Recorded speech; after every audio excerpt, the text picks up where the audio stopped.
कोई समझ नहीं पा रहा हृदय की बात। ये जीवन का लंबा सफर है। ये उकताए हुए पुरुष को योग प्राप्त नहीं होता। ऐसा तुम मान लो कि अब हमको परमार्थ में ही जीना है। दुख आवे सुख आवे, लाभ दिखाई दे हानि दिखाई दे। जैसे एक पतिव्रता अपने पति का वर्ण कर लेती तो स्वभाव का कैसा भी हो फिर निर्वाह करती है। बस ऐसा कुछ मानना होगा। हमें कोई आनंद नहीं मिल रहा, हमारे कोई विकार नष्ट नहीं हो रहे, हमें कोई लाभ नहीं दिखाई दे रहा, पर हम छोड़ नहीं सकते आपको। हम नरक जाएंगे ऐसे लक्षण है हमारे, पर हम आपको नहीं छोड़ पाएंगे। जीत गए। हमारी बात समझ लेना, अगर समझ पाओ तो। अगर ये बात हृदय में बैठ गई ना कि महारानी जी के सिवा हमारा निस्तार, हमारा कल्याण, हमारा परम हित अब और कहीं नहीं होंगे, क्योंकि हम किसी काबिल नहीं। अब हम महारानी जी को नहीं छोड़ सकते। बस इतनी बात हमें चाहिए। हम आपसे जितेंद्रीय हैं, मनोनिग्रही हैं, बने रहिए। हमारे यहां केवल अपनेपन की मांग है आपकी, और सब कुछ आप हो सकते हैं लेकिन अपनापन नहीं दे सकते। मात तात सुत दार देह में मति अरुझय मति मंदा, और हित किशोर को होए चकोर तू लख वृंदावन, सीधे लख वृंदावन चंदा। एकमात्र प्रियाजू का आश्रय, आदेश विधान सब कुछ स्वीकार। गृह त्याग करा रहे हैं आचार्य चरण। पुत्र पत्नी, वैभव, सम्मान, त्रिभुवन पूजित। आदेश होता है कि राधा वल्लभ जी को, दो सखियों को प्रश्नवाचक चिन्ह नहीं आया कि प्रभु अभी तो त्याग के ही आ रहे हैं, क्या कहेंगे देवन वाले कि हित हरिवंश महाप्रभु यहां तो गृह त्याग किया। अच्छा, कहीं स्फुरण भी नहीं हुआ। क्यों? जोई जोई प्यारो करे सोई मोहि भावे। आज उसी वंश से, उन्हीं आराध्य देव से लाखों का निकुंज में प्रवेश हो रहा है, आगे होता रहेगा। नित्यानंद महाप्रभु बाल्यावस्था से लंगोटी वाले परम बैरागी दिगंबर अवधूत, कैसी कैसी स्थितियां महाप्रभु चैतन्य देव ने आदेश किया। आपको विवाह करना है और ऐसी संतान प्रकट होनी है जिससे लोक मंगल होगा। दोबारा प्रश्न नहीं किया कि आप गृहस्थ से विरक्त में पदार्पण किया और यहां बाल्यावस्था से विरक्त अब गृहस्थ की आज्ञा सरकार, ये कैसी आज्ञा? कभी प्रश्न नहीं किया। नाम जापक हैं, मार मार के खाल खींच दी गई। उनके हृदय में प्रश्न नहीं हुआ कि ऐसा विधान क्यों बनाया हरि। बहुत विचार करने पर उपासक को बहुत धैर्यवान होकर के इस मार्ग में चलना है। ऐसे चला जाता है ये मार्ग, ऐसे चला। कुछ पकड़ना मत तो वो आपको पकड़ लेंगे, गिरोगे नहीं। क्यों म्यों प्रश्न उत्तर ये सब नहीं। जिसका हृदय आराध्य देव के चरणों में समर्पित हो जाता है वही इसके रहस्य को जानता है। साधन का सब साधन कर यह फल सुंदर, प्रभु पद पंकज प्रीति निरंतर। अभी कैसे विषयी पुरुषों को समझ में आएगी? बहुत सुलझने की जरूरत है, नहीं ये जीवन व्यर्थ चला जाएगा।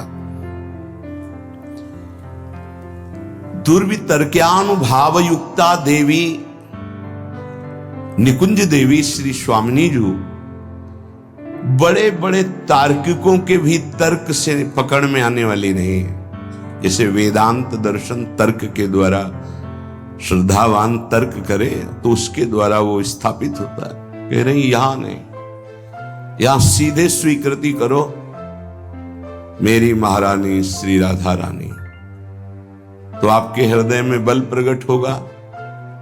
जाके बल में सबसों तोरी, लोक रीति और वेद रीति दोनों से। जाके बल में सबसों तोरी, लोक वेद और कुल कानी। लोक रीति, वेद रीति, कुल रीति, इन सब का त्याग करके रस रीति में प्रवेश पाया जाता है। तो किसके बल से? मेरी महारानी श्री राधा रानी।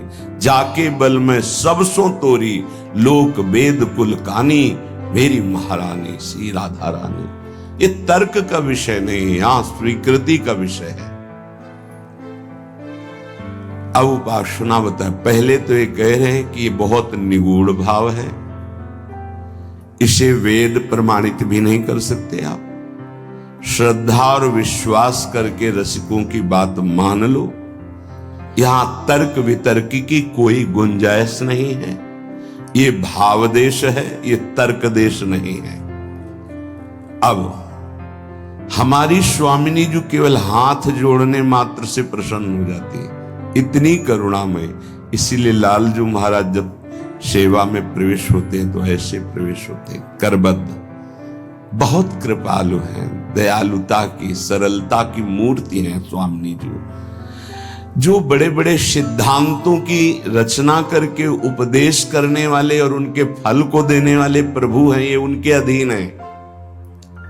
प्यारी जी की एक भ्रकुटी के इशारे से घोर पापी को भी वो पद प्राप्त करा देंगे जो बड़ी बड़ी साधनाओं से नहीं मिलता है। विश्वास कीजिए, आपको लगेगा केवल बातें ही हैं कि प्रमाण भी है। तो नरवाहन जी कोई भी सदाचरण नहीं था। 84 कोष ब्रजमंडल का मूर्धन्य राजा जरा भी ब्रज 84 कोष में उनके खिलाफ या उनकी अधीनता न स्वीकार करने पर प्राणदंड मिलता था। सीधे प्राणदंड, कोई क्षमा याचना नहीं। ऐसा उनका स्वभाव और प्रभाव था। महाप्रभु हरिवंश चंद्र जो राधा वल्लभ लाल जो पालकी में विराजमान रसिक जनों के साथ गुण कीर्तन, नाम कीर्तन, जय जयकार होते हुए आए और लता भवन में विराजमान किया। सेवकों ने सूचना दी कि कोई महान तेजस्वी पुरुष आभूषण आदि लेकर के अपने इष्ट देव के साथ पधारे हुए हैं, पर उनका तेज ऐसा है कि हम लोगों की हिम्मत ही नहीं कि उनके सामने जा सके।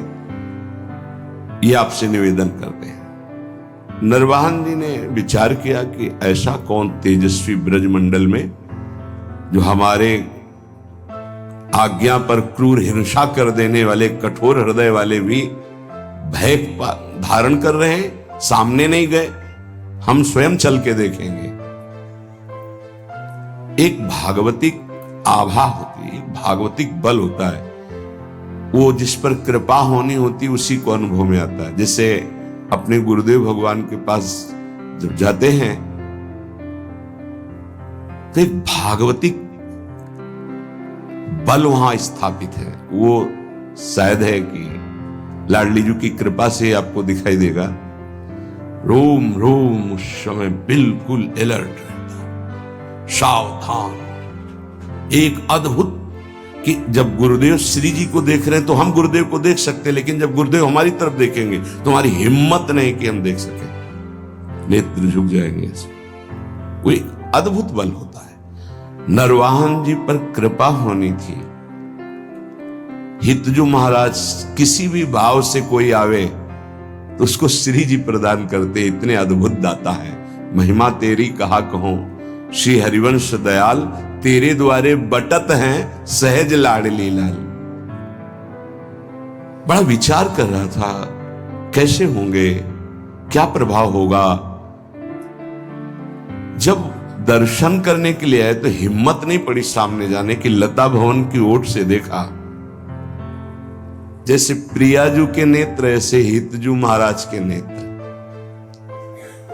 अतुलित रस बरसत सदा, सुख निधान बनवासी, अद्भुत महिमा महि प्रगट सुंदरता की रास। सुंदरता की रास कनक दुति देह रुचि।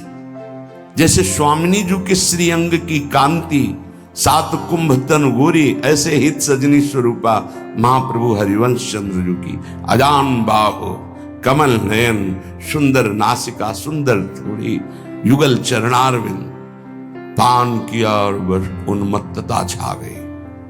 अभी राधा वल्लभ जी को देखा ही नहीं था, केवल महाप्रभु को देखा था। बस हृदय में बैठा लिया। वहां रसिक जन कीर्तन कर रहे थे, राधा वल्लभ श्री हरिवंश श्री वृंदावन श्री वंचन। बैठा लिया, राधा वल्लभ श्री हरिवंश, राधा वल्लभ श्री हरिवंश। ये नाम जपते ही कुछ दिनों में ऐसा लगने लगा कि मैं बहुत अधम हूं, अब नहीं करूंगा, अपने हाथ से किसी की हिंसा नहीं करूंगा, कभी चोरी नहीं करूंगा, कभी किसी से कर नहीं लूंगा, ऐसा। और एक तरह से परम वैरागी होकर रह रहे, पर कार्यक्रम उनका वही चल रहा है। उनके अनुगामी जनों ने जैनी व्यापारी की बड़ी नौका को रोका और कहा यहां से निकलने वाले को कर देना पड़ता है। उसके साथ कई 100 सैनिक बलवान थे, तो सैनिकों के बल के कारण उसने कर देना अस्वीकार कर दिया।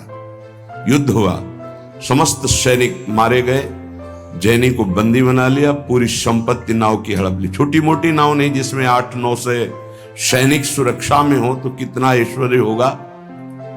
पहले नावों से ही व्यापार होता था। नौका पूरी जब्त कर ली गई, उसको बंदी बना लिया गया। और उसमें जो मुखिया थे, क्योंकि नरवाहन जी तो राधा वल्लभ श्री हरिवंश आठों पैर जप में लग गए थे, कैसी असीम कृपा हुई थी। पहले दर्शन में ही लुट गए थे, अब वो कैसे लूटेंगे। उनके अनुयायियों ने उस जैनी से कहा कि अगर आप जितनी संपत्ति है इतनी दोबारा नहीं मंगाते हैं तो आपको फांसी की सजा दी जाएगी। उतनी संपत्ति उसके पास थी नहीं। धीरे धीरे फांसी का समय निश्चित हो गया कि कल फांसी दी जाएगी। तो रात में 9-10 बजे शयन भोग लेकर के एक दासी गई और उससे कहा कि तुम सावधान, कल तुम्हारी मृत्यु का दिन है। रो पड़ा, मेरा क्या अपराध। बोला यहां अपराध नहीं गिने जाते, यहां कोई निर्णय नहीं होता, मारे जाओगे कल तुम। उसका कोई उपाय बचने का? बोले एक उपाय है, रात्रि के 12 बजे राधा वल्लभ श्री हरिवंश, राधा वल्लभ श्री हरिवंश जोर से उच्चारण करना। मुझे पूरा विश्वास है ये नाम तुम्हें बचा लेगा। अरे तो मरने वाले को जैसे संजीवनी बूटी मिल जाए। थोड़ी ही देर के बाद उच्च स्वर से शुरू किया, राधा वल्लभ श्री हरिवंश, राधा वल्लभ श्री हरिवंश। वो आवाज नरवाहन जी जहां एकांत में जप कर रहे थे वहां पहुंच। अरे ये तो अपराध बन गया, मेरे गुरु जी का कोई शिष्य बंदी बना लिया गया। तत्काल गए, खुलवाई जेल, अंदर गए, हाथ जोड़ा, प्रणाम किया और कहा मुझे क्षमा करना, मुझे पता नहीं था आप हमारे गुरु भाई हैं। अपने सैनिकों को बुलाया और कहा तत्काल पूरी संपत्ति दी जाए और अधिक संपत्ति इनको दी जाए। उनसे हाथ जोड़ के कहा कभी गुरु जी के सामने ये चर्चा मत चलाना कि आपको इस तरह से प्रताड़ित किया गया। आज से बिल्कुल आदेश लागू हो जाएगा, कुछ किसी के साथ ऐसा नहीं होगा, नहीं तो बहुत बड़ी गलती हो जाती है। जहां उसको फांसी की सजा मिलनी थी वहां नवीन वस्त्र धारण कराकर सारी संपत्ति उसके मन में आया एक बार तो उनसे मिलूं जिनके नाम के बल से मुझे सम्मान मिला, जहां मृत्यु मिलने वाली थी और व्यापार में जो लाभ मिलता उससे अधिक धन मिल गया। उनका मूल तो मिला ही और भी संपत्ति नरवाहन जी ने दी इस बात की कि मेरा गुरु भाई है। लता भवन में आए, पता लगा के महाप्रभु के दर्शन की और सारी संपत्ति भेंट की। महाप्रभु ने कहा आप इसका प्रयोग स्वयं कीजिए और कहीं लगा दीजिए, हमारे राधा वल्लभ लाल लता भवन में विराजमान, हमें इतनी संपत्ति की जरूरत नहीं, पर आप देना क्यों चाहते हैं? तो उनका आपके नाम के कारण मेरा जीवन बच गया। पूरी घटना बताई। तो मैं तो नहीं जानता नरवाहन कौन है। महाप्रभु को इतनी करुणा उदय हुई कि केवल राधा वल्लभ श्री हरिवंश नाम सुनकर ऐसा बुलवाओ कहां है। अब नरवाहन जी को बुलाया गया तो कांपते हुए आए कि पता नहीं अब उनके हृदय में तो था मेरे गुरुदेव हरिवंश चंद्र, मेरे इष्ट राधा वल्लभ, पता नहीं गुरुदेव क्या दंड विधान करेंगे, क्योंकि गलती हो गई। देवी सामने गए, महाप्रभु को देखकर रो पड़े। ऐसा सौंदर्य, ऐसी करुणा महाप्रभु के स्वरूप से चरणों में गिरे। महाप्रभु ने कहा, नरवाहन, आज तुमने खरीद लिया मुझे। अब उनको आत्मबल प्राप्त हुआ। उनका, तुमने कभी हमसे दीक्षा नहीं ली, कभी ऐसा संग नहीं किया, केवल सुनने मात्र से। तो देखो, मैं तुम्हें अपने नित्य विहार का सर्वस्व प्रदान करता हूं, विलास रस और रास रस। 11वां पद विलास रस का है। मंजुल कल कुंज देश, राधा हरि विशद वेश, राका नव कुमुद बंधु शरद जामिनी, श्यामल दुति कनक अंग, बिहरत मिल एक संग। ये विलास का पद है। और 12वां पद, चल ही राधिके सुजान, तेरे हित सुख निधान, लास रचु श्याम तट कलिंद नंदिनी। इसके आखिरी में, नरवाहन प्रभु निहार, लोचन भरी घोष नारी, नखसिक सौंदर्य काम दुख निकंदिनी। देख हमारे प्रिया प्रीतम कैसे, जो अनंत जन्मों की साधनाओं से भी नहीं बनता, क्षण में महाप्रभु ने वो बात। हम ऐसे आचार्य की शरण में हैं जो करुणा समुद्र लाडली का साक्षात स्वरूप है। हमारी श्री जी और हमारी हित सजनी जो एक ही हैं। आप देखो, सिद्धांत विचार में ध्रुवदास जी कहते हैं, तहां श्रीजू के श्री मुख की बानी, श्रीजू के श्री मुख की बानी। हितजू को संबोधन करते, तहां श्री जी के श्री मुख की बानी। एक गूढ़ विषय है। आचार्य कृपा करें, रसिक जन कृपा करें, तो घोर पापाचारी को भी नित्य विहार रस प्रदान कर दें। हमारी स्वामिनी जो बड़ी कृपालु है, हाथ जोड़कर नमस्कार करने मात्र से ही प्रसन्न हो जाने वाली प्रिया जो है। क्या करो? बोले, निकुंज देवी की सेवा विराजमान करो। निकुंज देवी प्रियाजू की सेवा।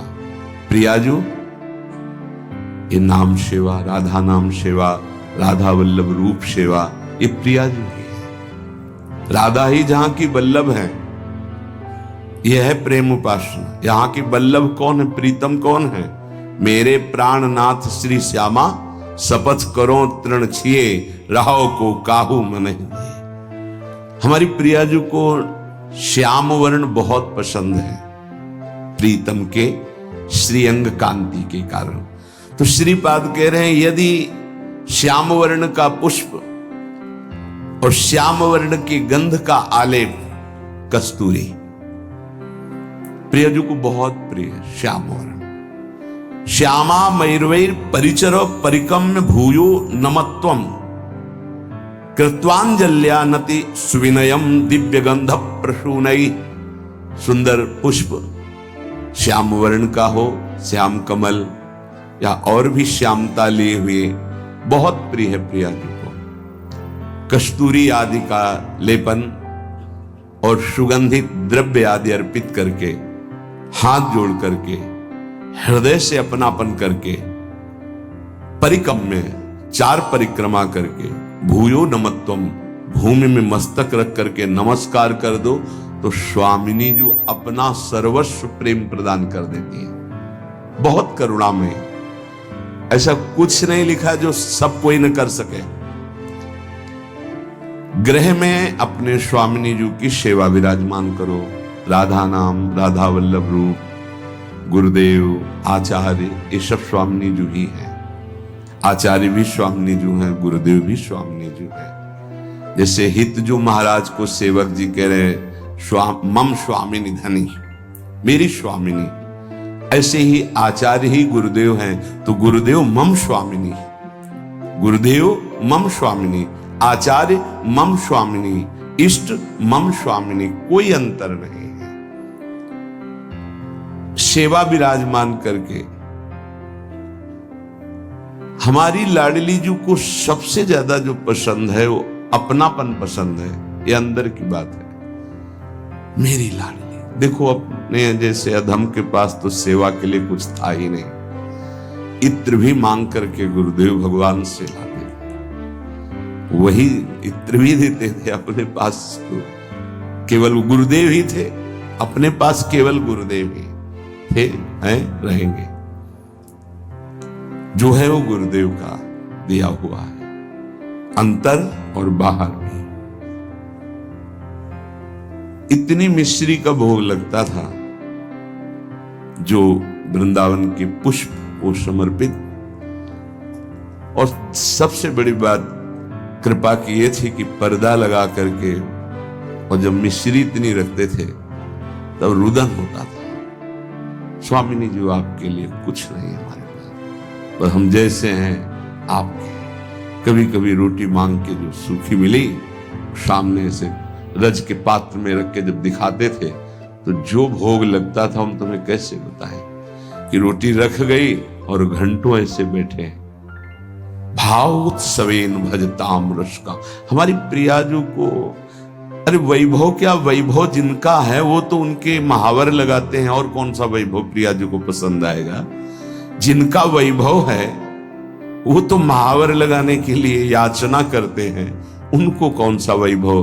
बस नमस्कार प्रियाजू को, मस्तक रखकर भूमि पर हाथ जोड़कर। और जो प्रियाजू को पसंद है श्याम, यदि आपके पास श्याम पुष्प नहीं है, श्याम मृगमद नहीं है, कस्तूरी, तो श्याम सुंदर का नाम और गुण तो है, सुनाओ उनको। गोविंद कथा, गोविंद नाम कीर्तन ये प्यारी जी को बहुत प्रिय है।